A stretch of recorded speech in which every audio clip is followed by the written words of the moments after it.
good to go? We are good to go. Excellent. Well, hello, everybody. Welcome to the Talk to Danielle podcast. I am your host, Danielle C. Baker. And before we get started, be sure to like, follow, and subscribe to whichever channel you're listening or watching from. And of course, this is season 4.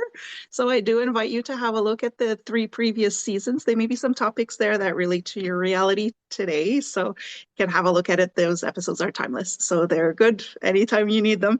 And we're going to jump right in. And a very important topic. I work quite a bit with trauma in children, and a lot of people tend to downplay that because they're thinking they're always thinking big things. But I have the wonderful Faust Ruggiero with me. We're going to be talking about PTSD in particular, but everything that relates to that. So I'm going to put him right on the spotlight. Thank you so much, Faust, for joining me. I'm really glad you're on the show. Danielle, it's a pleasure to be spending time with you today. Thanks for inviting me. It's always a pleasure. Now, before we get started on this topic, can you talk to us a little bit about yourself and how you got to where you are today? Yeah, I've been doing this work, counseling that is for, I think I'm a little over 45 years now, and and still doing it. I still love it. I've worked with couples, individual counseling, marriage, a lot of PTSD, a lot of work with veterans and first responders, and corporate consulting too. So I've been doing this for a long time. About 7 years ago, I began writing. I thought it was time to do something a little different. So we're now in the PTS book. It's called the Fixture PTSD Handbook. Is the 7th book in the series, Oh, and so far we're looking for a publication date probably in 2 weeks, first week of April at the latest. And already we're getting a lot of people, a Veterans Administration, different veterans groups saying, yeah, we want to read it and we want to start working with you. So when you get that and the first responders are coming aboard too, we know we're doing some good work with this. absolutely. And something that is so needed because I think personally on my end, PTSD was not really addressed that well even like recently enough. And of course, there was a different word for it back in the day as well. But it's something we need to have conversations. It's a lot of people working with veterans. That's how I was introduced to working with PTSD and complex PTSD was through military and police forces. But um, I noticed it as well on the civil side of things, the civilian side of things, where with children, that's when I realized there was work to do, whether it's passed down or it's just our interpretation of the traumatic event will have different reactions. This is what I appreciate about your work because you don't just go into the physical and psychological, but we really do address the emotions that we attach to whatever event happened. Can you walk us through a little bit on your approach and how you work Sure. with people? Sure. I've always been a very practical person in my work, very pragmatic. Okay, here's the information, and that's wonderful. I want you to get all these things, bare your soul, do all these things. But when it's all said and done, you have to be able to answer the question, what's he giving me? What am I supposed to do with all of this information? So I'm Right. very much a step-by-step person. Whether it's my counseling in my personal life, in the books, every chapter has action steps at the end of them. Mhm. The average book, the Fixture PTSD handbook probably has 150 steps, different things people can do at different stages of the development of this. The big thing, two questions I ask people when I'm counseling them, I'll say, have you ever been traumatized in your life? And I'm Mhm. not talking about someone beating you up. Have you ever had that moment where everything just went sideways? Yeah. Almost everyone says yes. And then I ask the second question. I say, what have you done about it? Mm. And did you work? How did you work through it? And that's when you get that deer in the headlights stare back at you.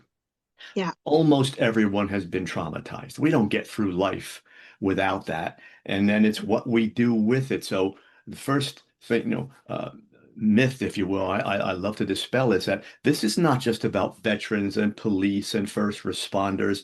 This is all of us. We've all been traumatized. It might have been a single blow, or it might be a more of a chronic spread out kind of thing, abuse over years. We've all had it. Now we have to ask what we want to do about it. Right. And that's what's missing, I think, in addressing PTSD is we just kind of assume we have to deal with it and, just roll with the punches, which clearly isn't working for us. But uh, how do you, I guess a lot of the times we're not necessarily aware that this is what we're going through, especially if it's not, you're thinking, I just came back from the war. Okay, yeah, that was traumatic. Or you just got into a huge, you're on site, you know, if whether it was an attack or there's a fire or whatever it is, an accident on the side of the road. Those are, we know they're huge, they're big, and we tend to look after that. But for the repetitive trauma that may have started when you were younger or something not necessarily huge, but it did affect your system in the same way. What are you able to help people recognizing the signs that there could be Oh, PTSD, even if they're sure. just like, I have no reason to be, to think that that's what it is. But how does your body, how do you get them to see that it is PTSD? We start talking about what a baseline Hmm. measure is, what we should be like normally. And then we see how they're deviating from that. I'll ask them questions about depression or anxiety. Do you get depressed? Do you experience anxiety on the physical level? Are you quick to react emotionally? Because one of the things about PTSD is that hyperarousal state that we're in. When it's there, we learn how to deal with it, but we're also on guard most of the time because we don't want to have a repeat episode. We don't want the old one to come back. And so when the body and the emotions and the mind are all working like that, then the person is on guard all the time. So I'll ask them Mm, about their emotions. Are you a quick reactor? And I'll ask about racing thoughts or replays, flashbacks of old things. Do you get that deja vu feeling that something gets through? So I ask those kinds of questions, and you'd be surprised how many people they take a step back and they say, I never thought of it that way because the mind's way to keep us okay is to normalize things, make them so that they feel normal so they don't feel like a threat all the time. Then you stop thinking about it though. So then yeah, it seems to go away, but it always comes back. yeah, that's such a good point. We normalize it. And I think that some of the cases the, that I work with the families is it almost seems sometimes the trauma happens when they realize that what they went through was not normal. And now they're going through that shock of, what do you mean? Like, oh my God, why did I not see this sooner? And then they start unraveling. So it's difficult. Uh, I'm going to expand it a little bit just after everything that you said. There's so much that we could do, but I'd like to expand it on with the families or the people that are closer to those people that are going through this PTSD. What maybe could be a two-part question here, but how can you approach it if you notice that your family member, your loved one, whoever may be showing signs of PTSD, but you don't know how to approach it, they're not seeing it, or what kind of resources or what kind of help can they be looking for to be able to support that person? The first way I'd answer that question, Danielle, is what not to do, which is to say, what's wrong? Come on, there's something wrong. You should do this. Yeah. Get that because they're not going to listen to that. That's threatening. It'll feel threatening. What you want to do is just say, hey, like in any problem, this is what I'm seeing. I'm seeing you react. I'm seeing maybe you're isolating. You seem numb, which as we know with PTSD, denial and numbing it down is a very big a way Yeah. to deal with this thing. So I say, tell them what you are observing and then let them talk and listen. You're not going to get where you want to go in 1 hour, one session with them. You're going to build up a kind of a trust with them so they can say, I can go there and talk a little bit. Or that person said those things, but never pushed me, so I can say a little more. Yeah. then because what you want to do is really, you're not going to cure anything. Family members do not have the ability to stop PTSD, almost all of them, unless you're trained. What your goal is to say, maybe we should get you to the doctor. Mm, Let's get a physical checkup. You're reacting. I can see you nervous, whatever. I mean, would you mind? I'll go with you if you want me to, and you start your goal is just to get them to the next level, which is usually primary care physician. For some people, they're willing to go talk to someone. And it's okay, I can't get this. I can't sleep at night. I'm getting dreams and flashbacks. That's a little more pronounced. But for other people, keep in mind, for a PTS survivor, when they go to a counselor or a doctor, they know they're going to tear into that problem again, which means they get to re-experience it and they're going to yeah. run as fast as they can away from that until they understand that you can do that in a safe place. Right. And it's that safety that's so important. Otherwise, the nervous system kicks back in. But uh, Hmm. what would be your recommendations for people who are going through it with that guilt that you feel when you are being reactive and the impact that has on your loved ones or the people that are, close in your circle? Um, how does guilt fit into this and how can we help in saying it's okay, we're here, um, Yeah. it's not your fault, There's, that kind of I thing. don't, Yeah.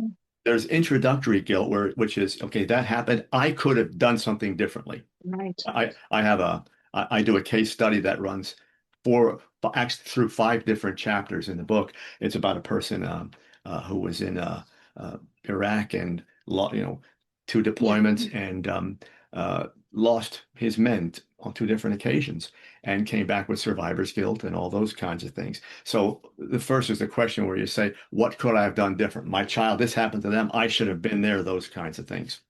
The second one is when you hurt someone, when you lash out, when you break up the house, or just mean, or you're not where you should be, your responsibilities aren't being addressed, then you feel guilty, you're letting people down.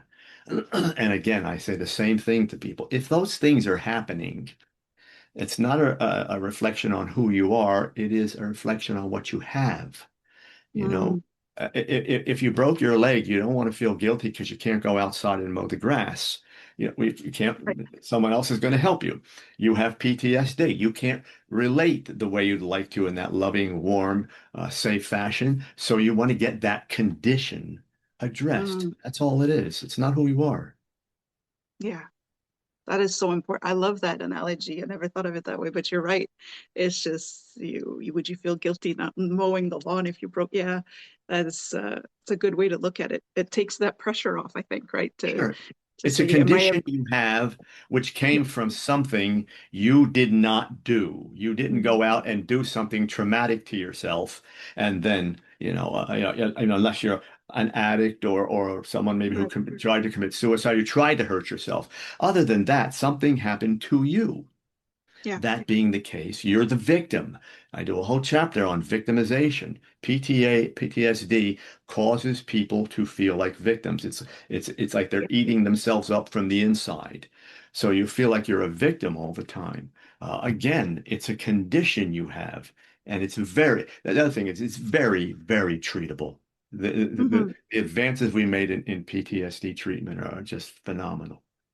And that's the reassuring part, and the fact that if we could get more people talking about it and being open about it, it does make it easier. It is treatable, and that's the reassuring thing about it. It's not something that you just have to deal with for the rest of your life, unless you're not doing anything about it. It's not going to get better. But I appreciate that. There's another reality that I think those families will face is the people that downplay PTSD. They'd be like, "Oh, come on, get over it," how do you address that when it shows up? Because it will show up, no matter where you are or what stages you are, it does show up. And that's on two levels. So some people just like that.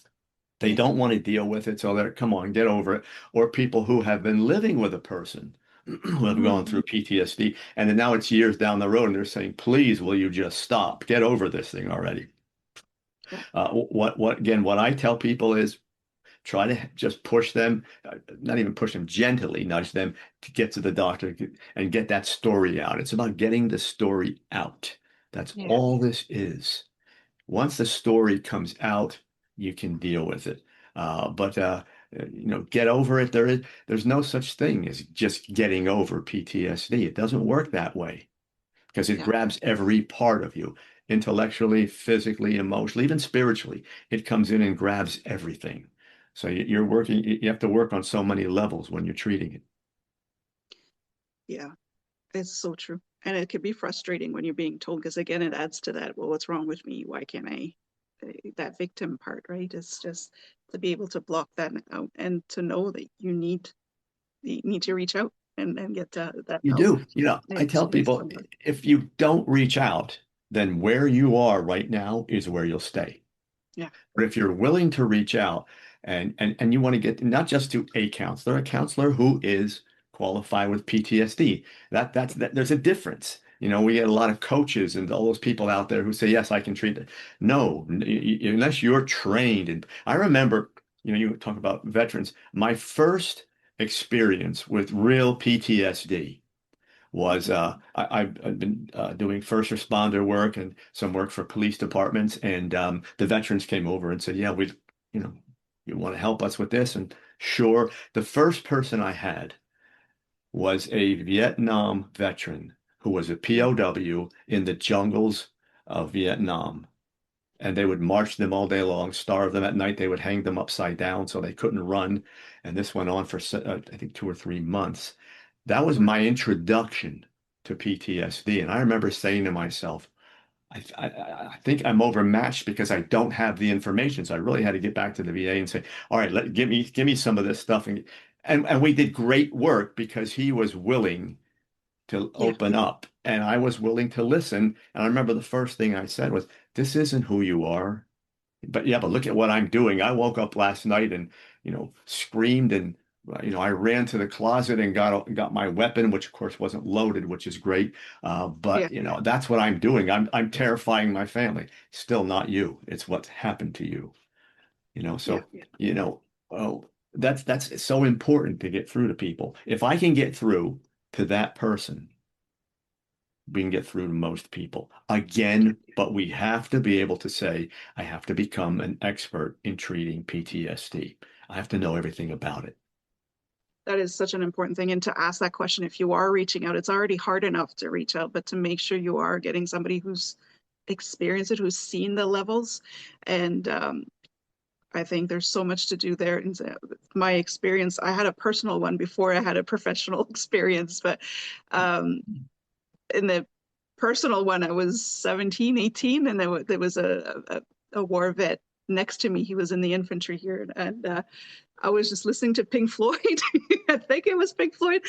And there's a song where the helicopters come on, Yeah. and it just took him right back. And he was in battle mode in the car. I was just learning to drive.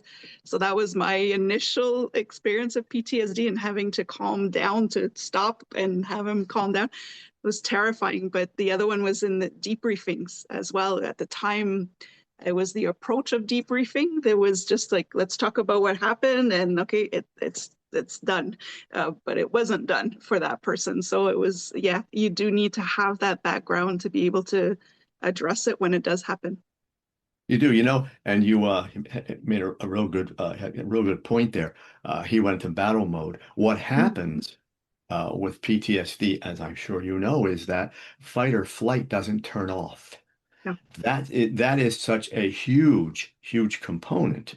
So it could be any little trigger at all. It could be, yeah, just the firework outside the house. It could be the loud noise. It could be a song, a television show, whatever it may be. yeah, And it triggers, and then the body goes into fight or flight. And for people who don't know what that is, that's what happens when we get into a situation that could be threatening to us. And you experience that where the whole body, everything goes up. That's done on purpose. The body then is throwing all resources for you either to run away from that or to go fight. But since it requires so many resources and is so devastating on the body after, yeah, it's meant to be a minute, 2 minutes, and even five. But then you're done. When you right, have PTSD, that doesn't turn off. It may not be on a scale of 1 to 10, it may not be an 8, but it's always running at a 3 or 4, so to speak. And because the person's body, mind, and emotions are ready to do something just in case. It's not a conscious thing. They cannot turn it off.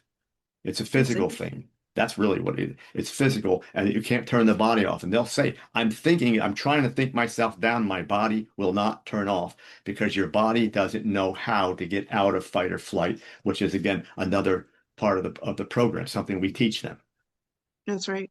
Yeah, and if you're dealing with military or police or first even first responders, they are trained to be reactive, especially in the army. That you follow a command, you don't take time to question it. You just act, and when you're in that conflict environment, you don't have time to think, wait, am I just feeling a little off? No, you just react. So yeah, and that can be terrifying when you're not in that, and yeah, and you're witnessing that person having a flashback or just um, reacting to something. It's you need to be prepared for that. So I do appreciate that you mentioned that there is a difference between somebody who's trained to help people with PTSD and then people who just took a master class or something that they've heard about it but they've never actually walked somebody through it. Is so important. I could keep you on for so long. This episode is going by so fast, but I do want to talk about your work, and we'll talk about how people can reach you. But is there anything that you've got going on that you'd like to share with us at the moment? There is, the new book is coming out, as I said, and uh, important for people to understand that it has everything, all the information about trauma, how it moves into PTSD, and how to treat that. And all the action steps are there. It's designed to be for people who may have been treated with PTSD, and then a great refresher. It's a reference book, so they keep on going back. But it's also designed to give people enough information to say, okay, this is how I need to put my program together, because that's the last 6 or 7 chapters is now let's do your individual program, and it tells them how to do all those things.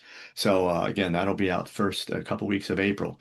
The other thing we're doing is we're doing a documentary on what's called Aftermath on PTSD, Oh, uh, wow. and is a friend of mine who was uh, uh, in Las Vegas, I think it was 6, 7 years ago when the Las Vegas shooting was there. He was there dancing with his wife, enjoying the show. Jason Aldean was on the stage, and the shots began raining out. So, him being the person he is, for the better part of the evening, hours and hours, he was running in and out with first responders carrying victims. So he shoulder out, but what he found was that a few months later, he couldn't function. Yeah. The PTSD, the trauma of that went into PTSD. And so we're going to look at that at the first episode. That's why we're calling it Aftermath. Here's the trauma. Yeah. Aftermath essentially is PTSD. And this is what people go through. And his story is a happy one because he did find someone skilled in PTSD, did the right therapies to come through it. Is whole now and tours the country doing PTSD work. So that documentary, we're not sure when that'll come out. All the work is done to get ready to shoot. Now we're just into the funding partners, all that nice part where we say, hey, can you come aboard and help us fund this thing? So once we sell Right. that, we're going to be ready to go and start to get that ready. So I'm really excited about that. That is an exciting project and it's such an important one because this what I like about that is what people don't understand sometimes is you have the traumatic event and you're fine because your body, the adrenaline is still pumping, but it's afterwards where things start to settle down, but you can't just shake it off. You can't shut it Uh, off. That's it. Your yeah, body doesn't reset. That's what we call, that's it. Yeah, it goes back to normal. With folks experiencing PTSD, the body doesn't reset. And since it doesn't reset, then it stays in that hyper kind of mode, yeah, and you never really you get away from it. So you're always, an inch away from reacting. yeah. Oh wow, such a beautiful project. I'm looking forward to seeing the results of that. Is there any way that people, if they want to learn more about it, if they want to help with in any way, what's the best way to contact you or Mhm. to get more information? To contact me, it's via my website. It's my name, faustruggiero.com. Everything about me is there. All the excerpts from the books are there. And as soon as we go through the funding stage of the documentary, then we'll start putting maybe some little excerpts and things like that. And we'll eventually do a trailer, and we'll have that there. So Mhm. all those things will be there once we get this rolling. That's awesome. I will make sure to put the information in the description of this episode so people can refer to it. But if this topic resonated with you in any way and you'd like to help, you can definitely look for the information there. I think we all want to see that documentary come out to give a really a realistic view of what that really Yeah. looks like in action. So I do appreciate all your work. Like I said, I could have you on for so much longer. We'll definitely have to do another episode. But I guess we could wrap up on a lighter side of things because this could be a heavy topic for some listeners. But I do ask my guests, and I can't remember if I told you about it, but I do ask my guests at the end what you would like to be when you grow up. It's interesting. I think I'm probably in the profession that I was meant to be for. But the documentary brings it out. When I was younger, it was kind of a toss-up between going into psychology or film work. So here we are now. The books were doing well, and we I got together with our producer, and she said, "Yeah, let's do a documentary." So here I get to be doing some of this kind of work. So yeah, when I grow up, maybe I'll sell more books and do a film or whatever. In the meantime, if I am where I am now, I have my faith, my family, and what I'm and doing with people, and I'm good. That's beautiful. You're in a spot now where you can enjoy the best of both worlds. Yes, Oh, I love that. That's why I love asking that question because there's no limit to it, right? And it'll be different there isn't. 5 years from now. And the advice for people, you just heard what we were talking about in the last minute or so. If you've got dreams, all you need is a plan to make Yeah. it happen. They're not just going to come through. If you have something, you say, I would love to be this, or I'd like to do this project. Do all the research, talk to all the people, see how you can bring it to fruition, and don't give up on yourself. You're never Yeah. too old. I love that. Thank you so much for sharing. Thank you for playing along. I think Ah, it's my wonderful. pleasure. I love it. I ask adults that question. I don't ask children because I find that limiting for children. But I think for adults, it's just fun. You never get the same answer, and it just helps us to see we're still growing, we're still evolving, and there's still so much more we could be doing. So Absolutely. I love that. Absolutely. And before we wrap up, is there anything else you'd like to add that maybe you'd like to add to or share some more wisdom with us on the One topic? of the things I love to tell people most is that, we spend so much time comparing ourselves to other people, following the crowd, and all they do is bring us to points of envy and anger and all those things. Everything you have, everything you need to be happy, to be successful, to really feel a good full life is already inside you. All you have to do is clear out all this stuff that got piled on top of it like PTSD and any other thing you're dealing with, when you clear all that out and then you come home to yourself, you realize I had this all the time. I could have done this, yet I let myself get distracted and led over here and followed the crowd there. Be who you want to be. Find that power inside you. I love that. Thank you. You've given us so much gold here today. I really do appreciate you coming on. And again, I'm serious if you ever want to come on, give us an update on the documentary and the book and Sounds all of that. great. I'd love to have you back on. Thank you so much. I really do appreciate you taking the time to come on today. It's been my pleasure. Thank you. Thank you. And for everybody watching or listening, don't forget to like, follow, and subscribe to whichever channel you're listening or watching from. Don't forget to go check out Faust's website to get information on his book and also the documentary if you're feeling called to help in every way you can. It is a great cause. And until next time, stay safe, stay awesome, and we'll talk soon.